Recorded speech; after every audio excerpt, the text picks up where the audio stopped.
How to use the translate features in Helperbird. From any website, using the Quick Actions menu, click the Translate icon. This will translate your current page. There are dozens of languages to choose from.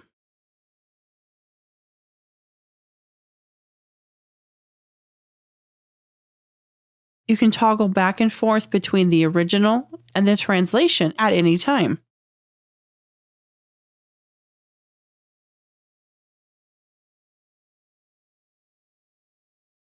In the Helperbird app, you can also scroll down to translate.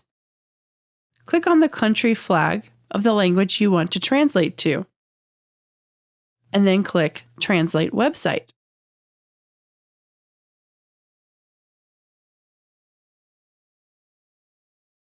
Another translate feature is if you have the highlight menu turned on.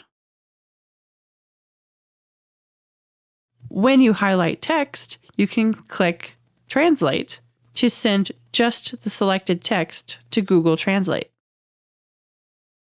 And that's how to use Translate in Helperbird.